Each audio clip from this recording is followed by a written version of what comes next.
present in the spiritual world. But while the presence of ceremonies might signal a kind of acceptance or respect, the larger context of the illiteracy campaigns of all the things that are happening after epistemicide through residential schools, the attack on Indigenous languages and knowledge and culture, story, etc., demonstrates the hypocrisy of the Canadian government and Canadian society. So tracing ceremony in the treaty process reveals the way in which spiritual religious knowledge and work are also entangled with political legal work as well. So I'm going to end here, but I also took these photos, which I'm going to say something about real quick. So my reading, I'm trying to think about how do we take interrelation between different works seriously. What does that mean for how I read, right? And I don't purport to be, like, as I say, I'm interested to hear what the elders have to say about this text. And that's, I think, important to bear in mind. But how do we think about reading interrelationally, reading for the network, the dynamics that are at play between text and objects, between historic moments and the present situation of me being a researcher in archives and museums and books trying to, reanimate the past. And so that's what I try to do in my work, is reflect some of those dynamics that I see happening in the socio-historic context, but then also that are happening for me and for other contemporary Indigenous researchers, readers now, and thinking about how, just as the Red River cart tracks persist, right, these histories persist and continue for us.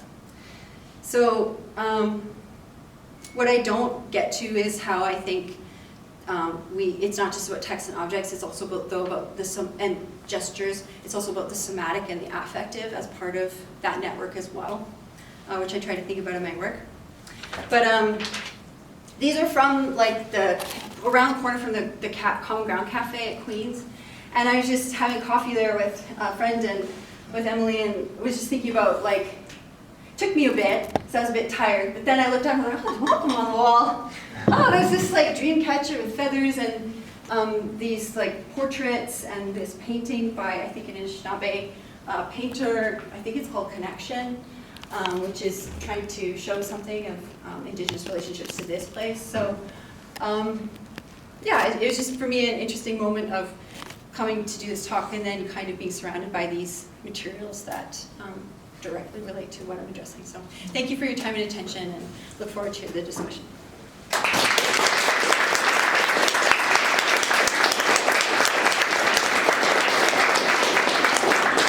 Thank you so much for that incredible talk and for sharing your work. It's absolutely fascinating and so many layers and connections within it. I will open things up to questions from the audience or comments and discussion. Perhaps I'll start us off, if that's okay, while people are thinking things through. I'm wondering about the kind of, I don't know if reciprocal is the right word, but the sort of mutually catalyzing relationship between the speech act and the embodied act of connection. And it really came out when you used the quote from one of the signatories, what does it say? In my way, I cannot speak about them. Like, you haven't given your hand. There was a sense that the embodied expression of connection needed to precede the speech act. Is there kind of, how do those things play off each other is, I guess, what I mean. Like, does the speech act then verify the embodied connection, et cetera? One of my favorite words is, two of my favorite words are dynamic, and the other one is simultaneity. I am not, at this moment, interested in making a claim about what precedes or what comes after or what. I think it's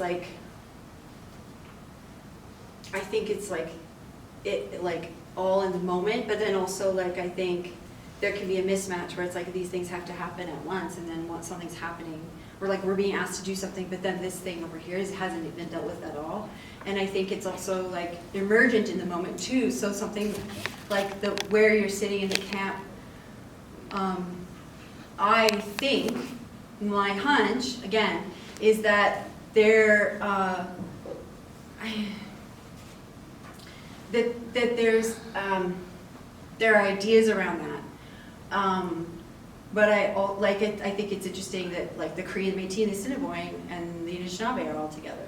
Like they're in proximity to each other. I mean, you could argue too, well, maybe they want to like maintain distance from the like settlers, like colonizers, and there may be like a way to read that too, and I think that's important to consider as well.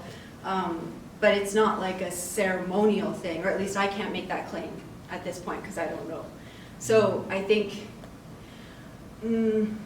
I don't see it as like systematic, I guess, as like step one, like, not that you're saying that it should be, but just that I see it as like it can be emergent, it's dynamic, and like also responsive to like the needs of the context in the moment. But I think there are others who would have better and more like, the thing is I'm very, or try to be careful about what claims I make, because it's like Nehea ceremony, and I'm not Nehea.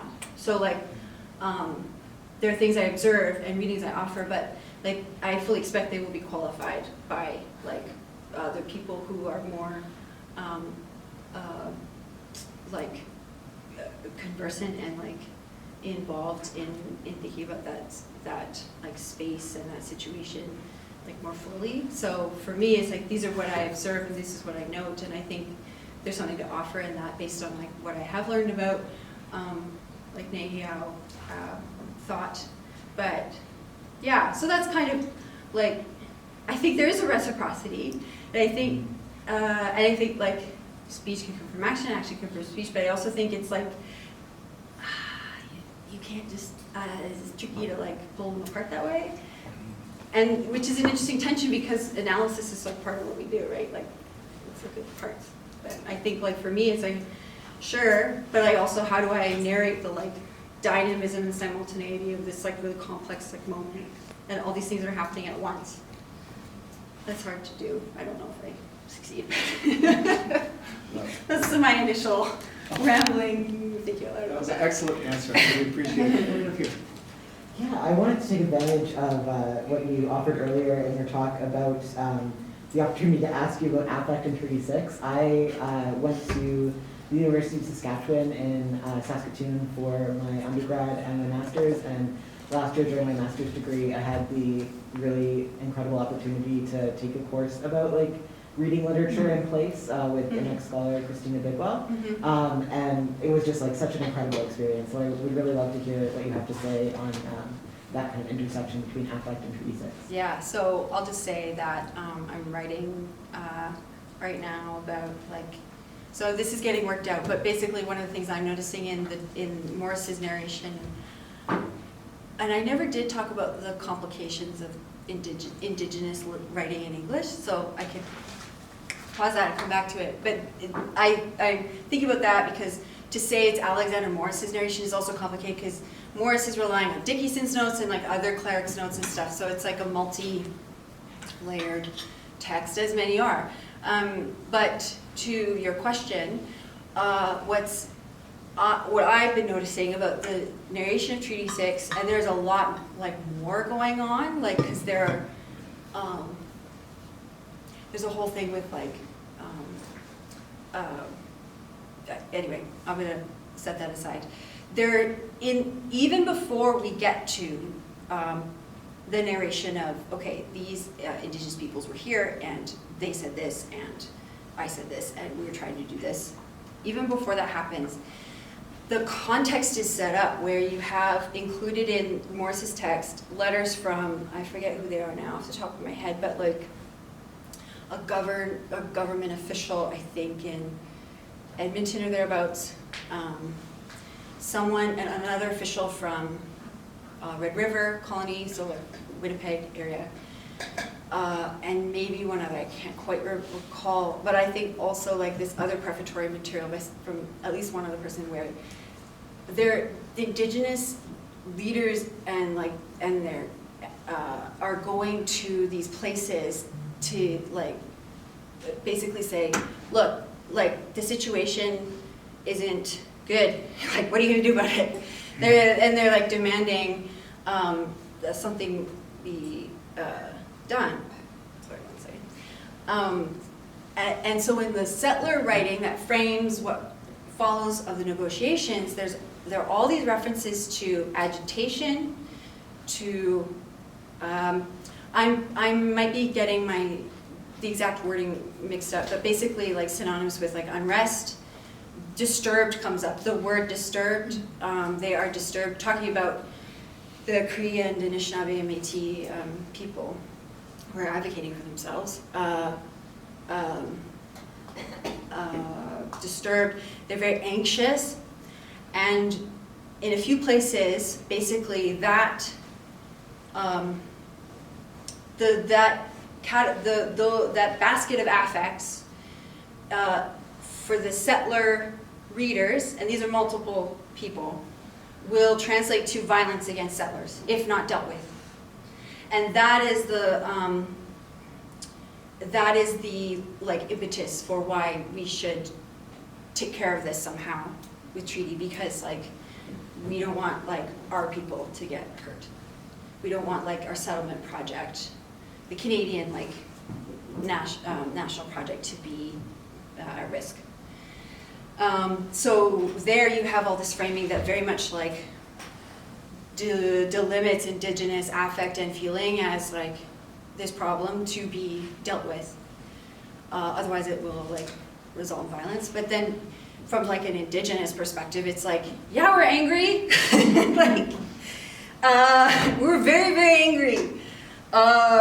Like on the verge of war, angry. Like we're very, you know, for them, the affect is a logical conclusion to having tried to negotiate and engage in diplomacy for a long time.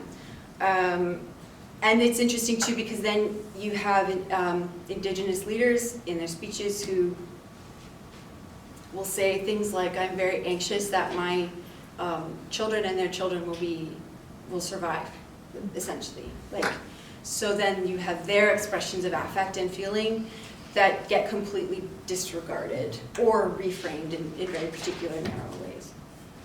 So that's my mini thing right now about affect on Jesus. Thank you so much. Yeah. Yeah, thank you so much for that talk. It was really so great with all these images and so much stuff going on. So I just wanted to ask a question about the different understandings of what a treaty meant and how it was enacted, because one thing that you said about Morris was interesting to me, said that he was upset, or he commented that he wasn't given the pipe or treated with honor, and to me that kind of suggested that for him the pipe was not an instrumental part of the treaty the way that it was to the Indigenous people, which you made the comment that the treaty was never concluded because the pipe ceremony didn't happen. So the treaty, from a certain perspective, the pipe from a certain perspective is part of this ceremony. It's an instrumental part and it has to be done, and that's, you know, it's not like an add-on, it's not like an honorific, but it's actually an instrumental part of the process. So it seems like Morris never really understood what constituted a procedure on Indigenous terms of what a treaty looked like. So I just wanted to, if you could talk a little bit about the different perspectives on that. Yeah. There are, that's my reading, that, I mean, yeah, that he doesn't really, or well, it's tricky because there are other scholars who argue, no, actually they did know. They just didn't care to actually like take it seriously. Is all, you could say instrumental in a brief way.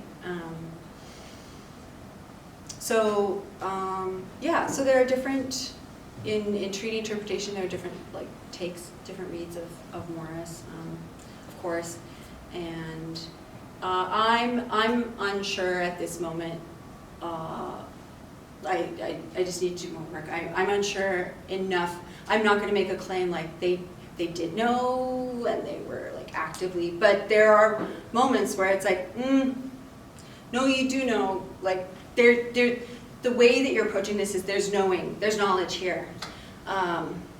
So, and I mean, like, there's very clear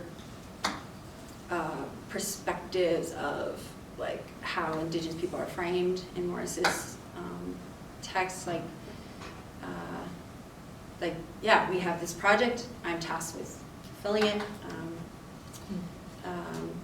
Yeah, and then there are different like roles. Like Sheldon Krasowski's book, and also Blair Stonechild is good. Like Krasowski unpacks the sort of different different accounts in archival materials that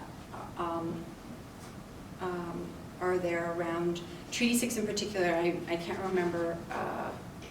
My brain's getting fuzzy about what he says about Treaty 4, but Treaty 6 for sure. He points out, like, you know, Morris is editing this text in a particular way. There's stuff that's getting left out that so, you know. Yeah, there are things that he knows, but he's not putting in the full account. He's editorializing, which then comes back to like my continued reference to like Indigenous writing in English. Is like you have an oration in Cree that's then translated by someone, but then recorded in English by someone else, and then editorialized or edited by someone else, and then published. Right. So that's like what we're dealing with in certain ways. Yeah, so I think there's a lot more to get into there, but yeah, there are, there are things that he definitely knew, and was demanding. Like, what's interesting too is like the sense of entitlement that not just in that moment, but in others that comes out in his negotiations or his attempts to negotiate with Indigenous people. So, I don't know if that really responds to your question. Yeah, I don't know if I have a question, but I have a couple of observations. If it's any consolation, Alexander Morris drowned in our territory.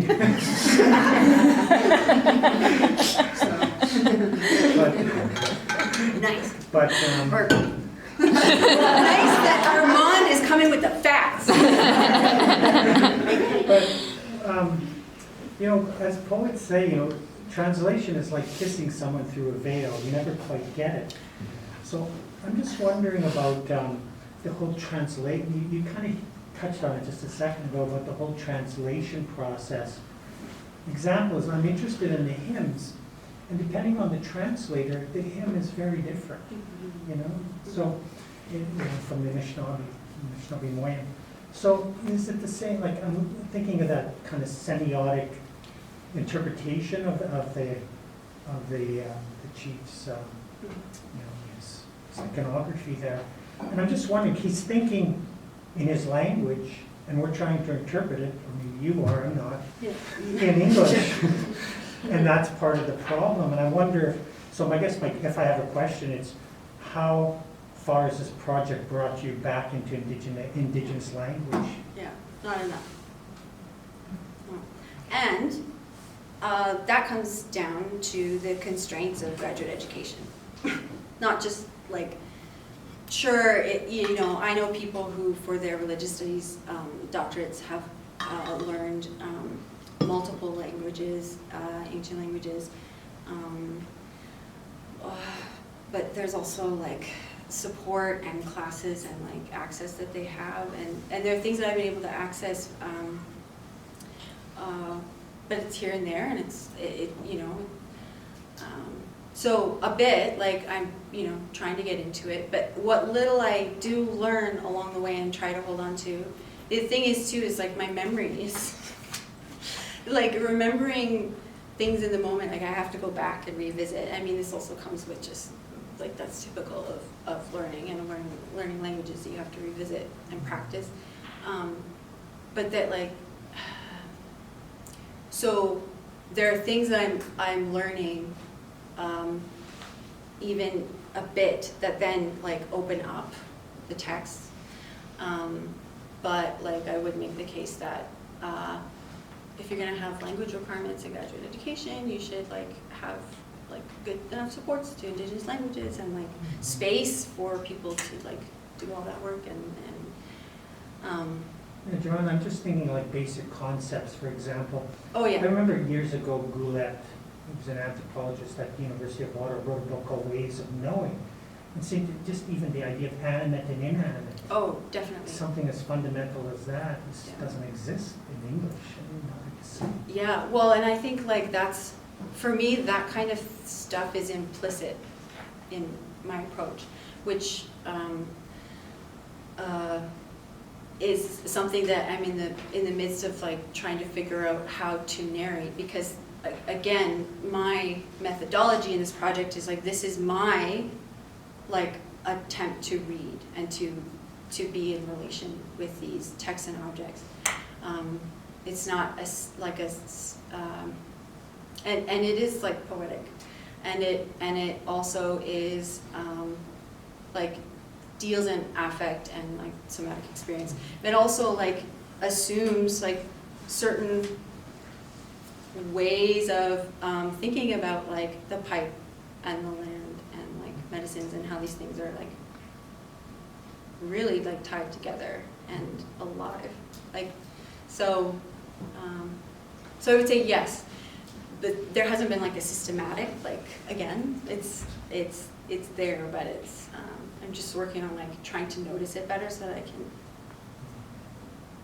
talk about that kind of stuff. But there is a way in which this project, yes, has like led me more into like, even as I read the English, there are things I'm noticing where if I had tried to do this project a few years earlier, like there's just not different knowledge that I've been able to gain just from conversations with different people, which is why I signaled that in the beginning of the talk, like in studying like different people's approaches to wampum and different like people's ways of thinking about these things as well, that I think come out. But you're helping me think that maybe I should be more explicit about how that works. Could I ask you a question about your own sort of writing and editing process? Yeah. And this came out for me like with relation to some of the preliminary comments you made. And I'm thinking specifically a couple that I wrote down where you were saying something about, I want to acknowledge these gifts, or no, sorry, acknowledge these debts. And you said, not debts, gifts. Yeah. Right? And then there was shortly after you said, these treaties, agreements, or non-agreements.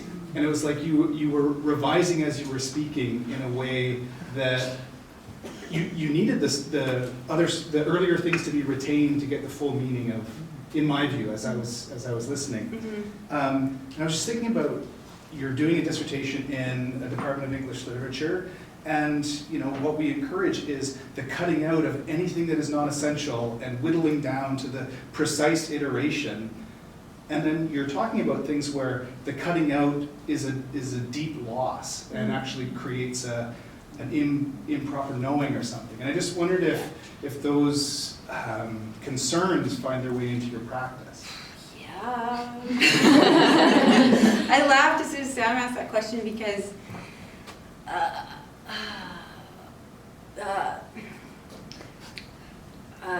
like now, like everything comes at once. I don't know how to like explain it. Hence simultaneity. I have a very non-linear like process, but yet like also has to be linear. Like I could elaborate on like why and how that is, but so writing and there's so much to say, Sam. We're going out for dinner later. You can tell me. Yeah. Well, okay, here are a few things. What time is it? I don't want to keep people too long. Well, okay, so gifts, yeah. So gifts are like operative. Is that the right word? And then revising on the go, like that's just the way it is. I mean, it's like trying to be careful, and also like very I'm very attuned, and this might be partly where it's coming from, but very attuned to, like, wanting to be careful when, like, addressing histories that are, like, related to, like, my community, but are not, like, directly, like, you know, and that's complicated too, because it's not like, okay, you want to only talk about like Treaty 1 or like Peguis, like, you know, so, but wanting to like be full of care. And also, it's like, for me, these things are like, they are just networked and like interconnected. So then like honing in on a particular part for me it's about focusing, but it's not about cutting out. It's about like, we're tending to this particular aspect right now, but like there's all this stuff in the background and like around the edges. So like, if you want to talk about like how that looks writing, it's like word is the worst because it's not conducive to network thinking and like, you know, people talk about mind maps and like, but there's Scrivener's, you know, a useful tool, but like there's a linearity to writing, education, pedagogy that like I think is being worked on. People are trying to respond to it and deal with it, but it's like, I think well, I know for me, and I'm sure for other people, like there's a cyclicality and like a spiral process and like a nonlinear like process that makes writing very like slow. Because it's like, oh man, what comes next?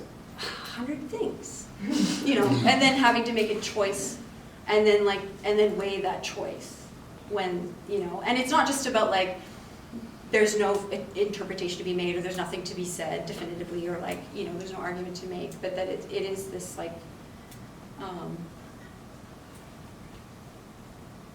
don't know if that is what you're thinking of, but. That's, yeah, enormously helpful, and I think it will resonate with Yeah. what folks in the class, including myself. Yeah, I mean, if anyone wants some hot tips on writing, Scrivener might be helpful. Talking, figure out if you're a verbal processor, and then find the people.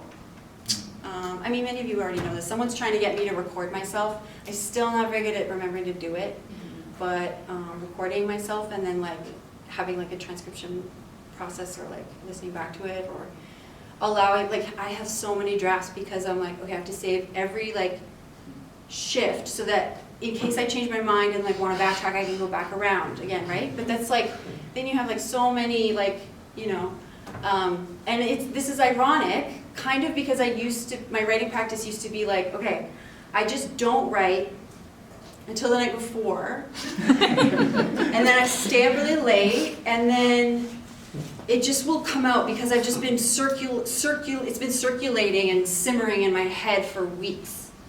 And then there's just, and coming back to gifts, there's just like a trail that will appear. It'll just come out. Which has taken me years to figure out how to even like say, like describe that to people and like to even say like, ask like, am I not like neurotypical like kind of writer? Like, what's this? Or is this like other people like this? It's like, yeah, it's at some point I'm gonna probably write something about writing because I think there's stuff about the process that I think could be narrated that would be helpful for other people if my experience is any indication. And I gotta finish a dissertation. Anyway, but yeah. Well, it occurs to me that that clock is actually not moving, so I don't know how. 2 minutes. Yeah, we're actually at the end. I'm sorry, I didn't realize it